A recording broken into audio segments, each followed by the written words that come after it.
So on page 1, I think probably the biggest problem is going to be here in this sentence here, where we have capital C, capital O is not the same as capital C, lowercase o.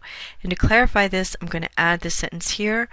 Capital C, capital O is carbon monoxide, which is a gaseous toxic compound, and capital C, lowercase o is cobalt, which is a metallic element. Also, as you see any positive sign here, you would say positive. Each proton has a charge of positive 6. The nucleus has a charge of positive 6. And any negative sign would be said as negative. So not plus or minus, but positive and negative. On page 2, we have sort of a problem because of the way that isotopes are written. They're said the same way, they're just written differently. So here in this highlight, I hope that this might help the read over make more sense. Up here we have the way that isotopes are written. You would say this carbon 13. Also, here let me change this. Written as. Okay, so carbon 13, that's how we would say it. Also written as carbon dash 13. And when you're just expressing this, the first time you would say the dash, but after that you would never say the dash. Alright, so down here we'd say the carbon 14 isotope, also written as this, carbon 14, would have 8 neutrons. And then here we would say carbon 14 and carbon 13.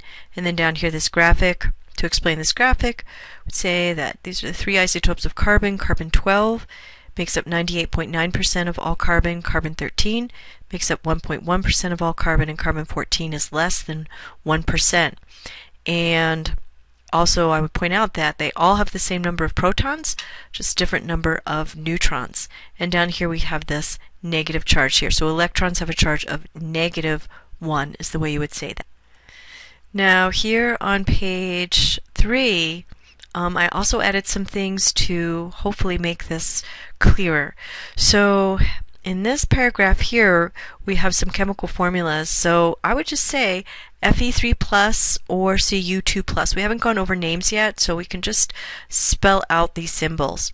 And then I said, notice the overall positive charge. What we really care about is this charge here, not so much the names of these chemicals. Losing electrons is also known as oxidation. And one thing that is important, this word here is cations, not cations. So when they react, metals lose electrons to form cations. Okay. Then down here, nonmetal atoms can gain electrons to form anions, such as N3- and Cl-. Notice the overall negative charge. So hopefully what I added there will make the read over clearer. And then in this next paragraph again, just read out the symbol. So Na plus or O2- or polyatomic. Polyatomic ions are molecules that have unequal number of electrons and protons, such as CO3 and NH4+.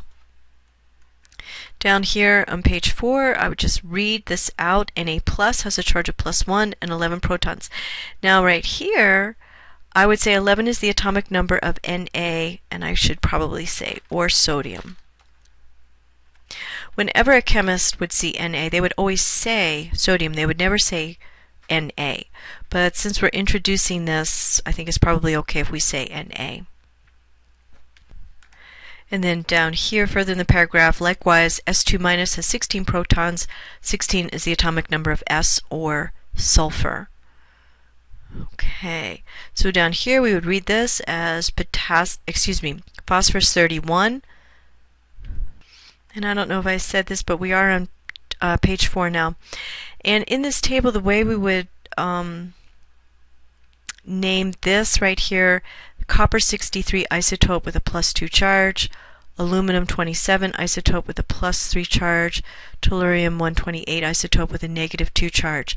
And over here in this charge column, we would actually read the charge. So +2, +3, -2. And these others just read as the numbers that they are. And down here in this key, we would read them the same way. So this would be the aluminum 27 isotope with a +3 charge, the tellurium 128 isotope with a -2 charge.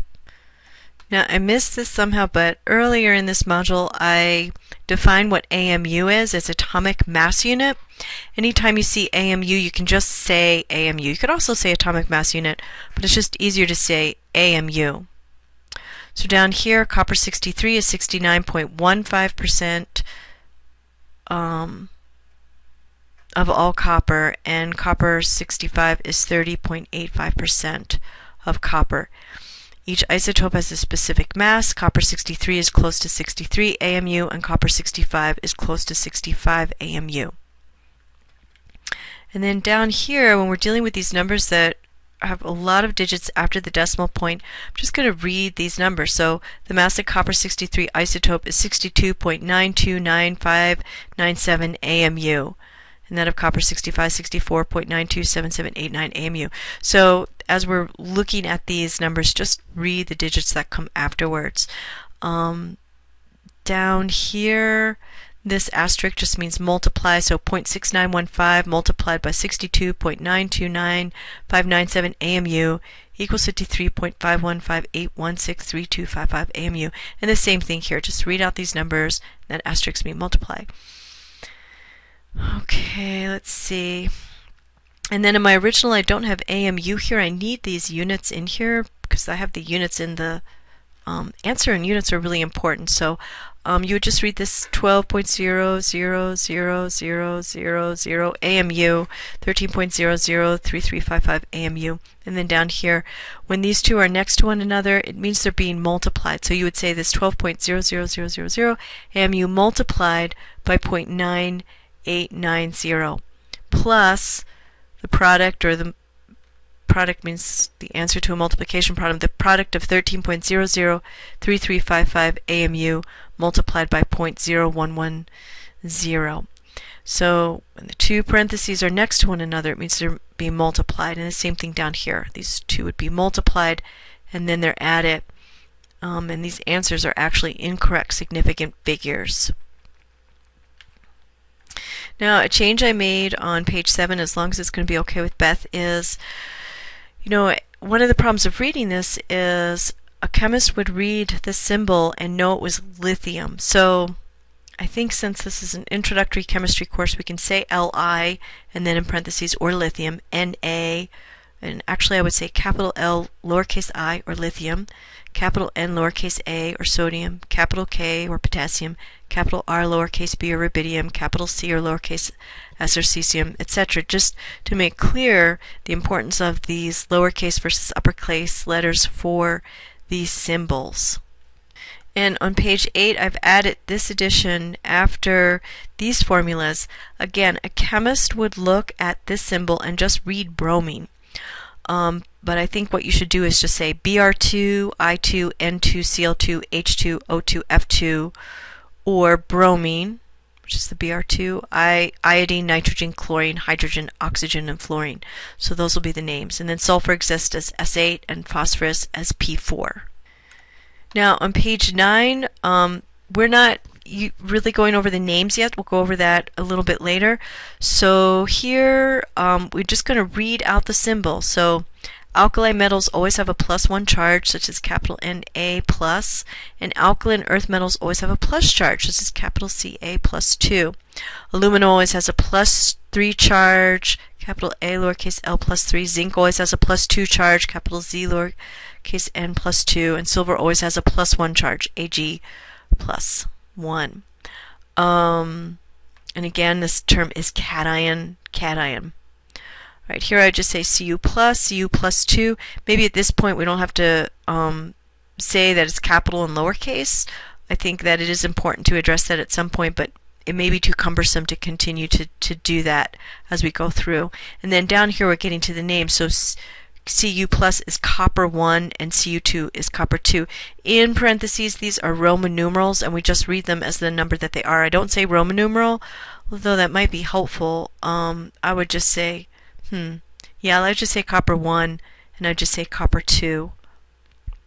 And down here, anions -1 charge, such as Cl-, charge of -2, such as O2-, Cl- is chloride, and O2- is oxide. So here, just say cyanide, Cn-, and hydroxide, OH-. And then here, monoatomic cation, polyatomic cation, monoatomic anion, polyatomic anion. And I would just read these: capital K, capital N, capital H, 4, capital F, capital C, capital O, 3, capital C, lowercase a, capital S, capital P, capital O, 4. And if that's too cumbersome, you can just say K and H4F. At this point, if we've already addressed the importance of the capital letters, that's kind of up to you how much you want to emphasize it. And then down here, K plus, NH4 plus, F minus, CO3 2 minus, Ca2 plus, S 2 minus, and PO4 3 minus.